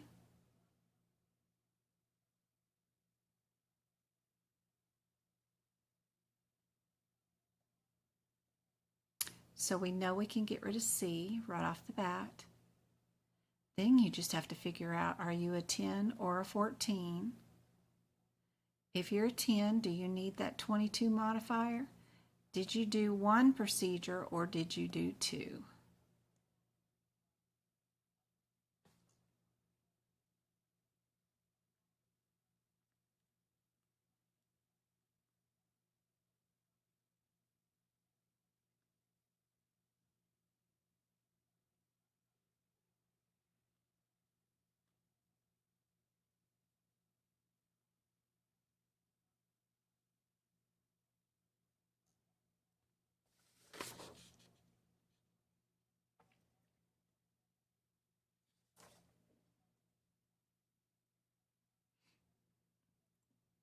Indeed, Mary Ellen, Mabel, Rhonda, Mika, everybody's got A.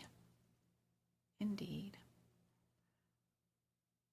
Two codes were the same also, answer A and answer D. Would I use a modifier to do a tubal ligation, or would I use another CPT code? That two process would have told you that answer A is correct, and you could pick that answer and move on to your next one. But I hope this was super helpful, guys. Thank you so much for coming around. Any tips on a job interview for senior claims UB04? There is that certification on the CMS website for UB04. It's also on there. You could take that and get that certification. And then that way you have it on your resume. And plus you would have just taken a little mini course on it and know more about it, maybe. I'm not sure. I've not looked at that course, but none of their courses take like more than 20 minutes to do. So they're all super small, filled with a lot of information. But I haven't interviewed for a job since 9/11, right before 9/11. That was my last time I ever interviewed for a job. And so I'm probably the worst. I've not been in the job market in decades.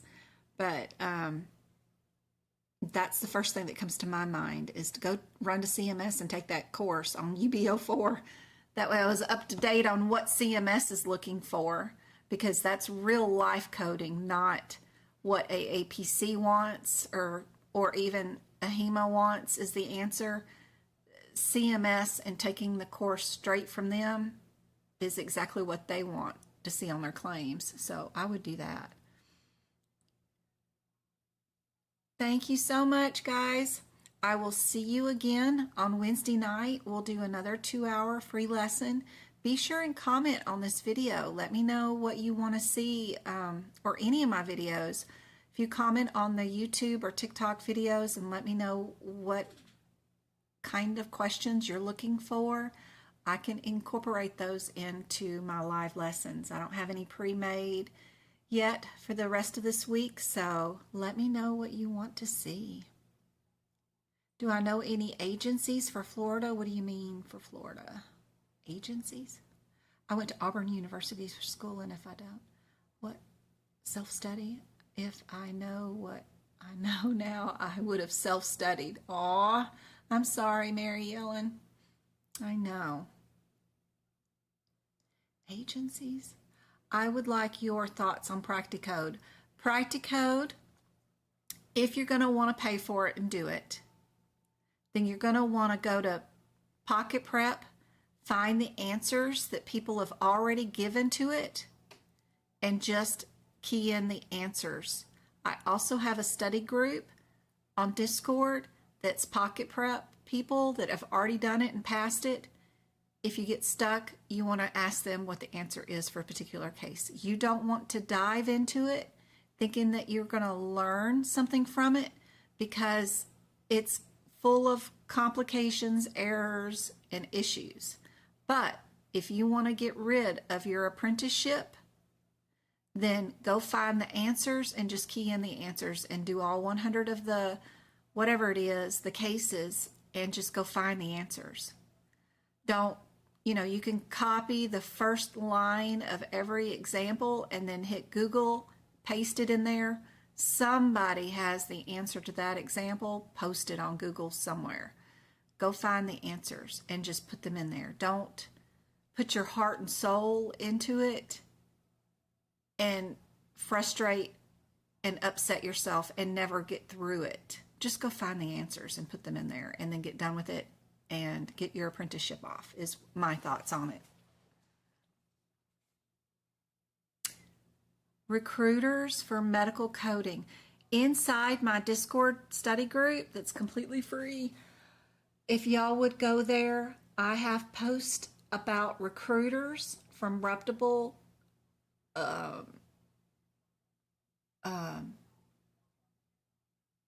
educators. Gosh, dog. In my Discord study group under job resources, and all my job postings are posted there. And that's in my Discord study group. Let me see if I can I bring Discord up? Yeah. And then I need to get rid of this. And then, where's Discord?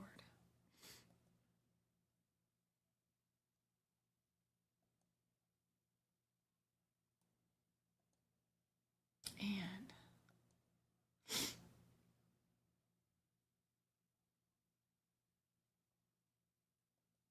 that's not helpful. That's my monitor.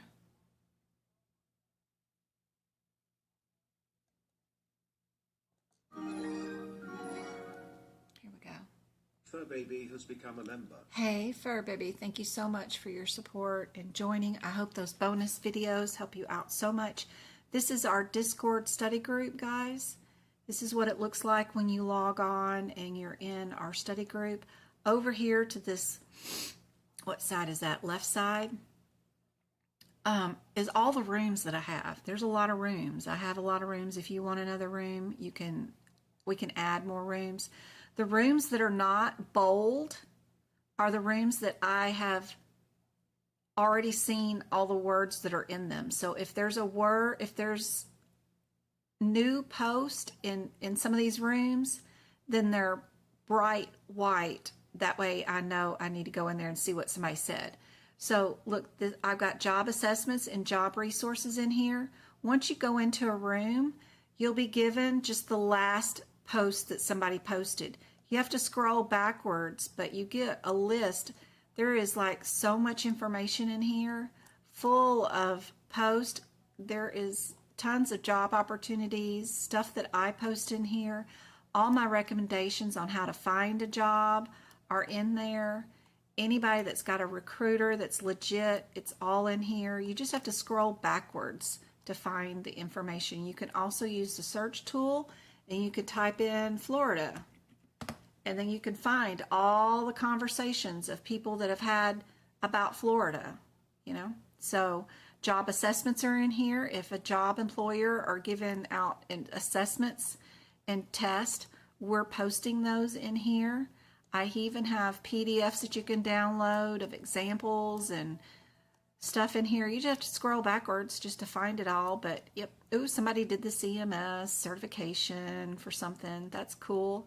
She did the CMS Medicare billing form and oh, that's so cute. See, I'm telling you guys, it's completely free.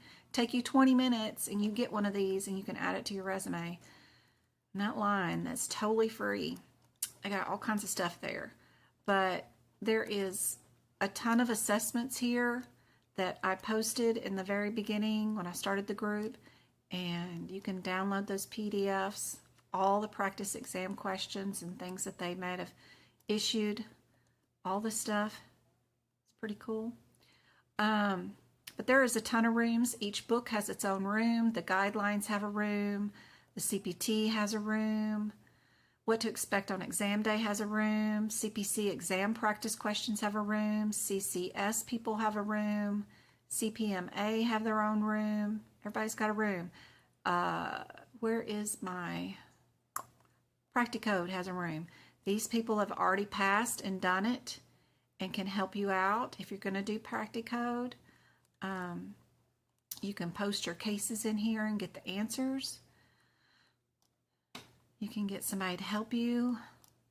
I can even set you up with a room where you guys can voice and talk to each other just openly, like open mics. You don't see each other, but you get to open mic and y'all can discuss cases and stuff. So this is a really great room. It's non-tracking. No one's identity is sold by any of this information. By signing up here, you will not get any emails or anything from anybody. Discord is really great. It was invented for people that do not want to be tracked and stuff like that, so that's great.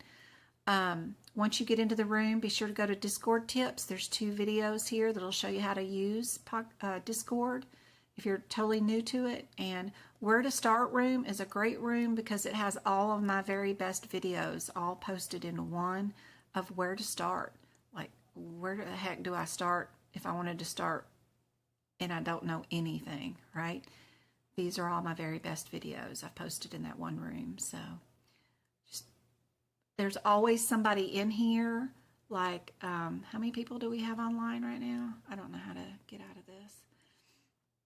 I gotta figure out how to get out of this. There we go. I'm gonna get rid of that. There we go. We've got 121 people online right now, and I have like 4,000 people or something like that in our group already. So there's always somebody logged on and in here. So if you've got any questions, that's what our main chat room is, the Medical Coding by Jen.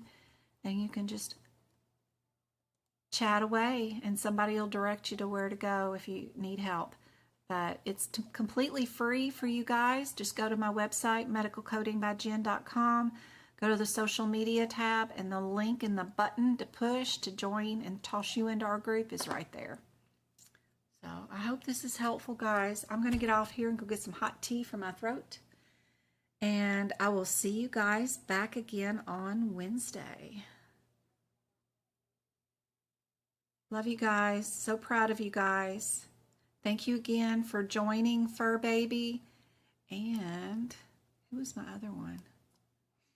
Got 2 today. It was somebody else when we first started.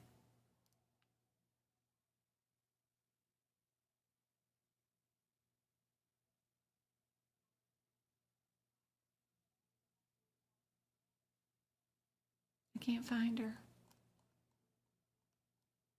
I know I had another one somewhere. But I appreciate the support. It does help.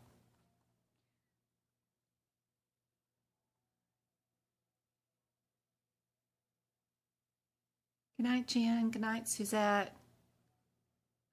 April, Miko, you're very welcome. I'll see you guys on Wednesday night.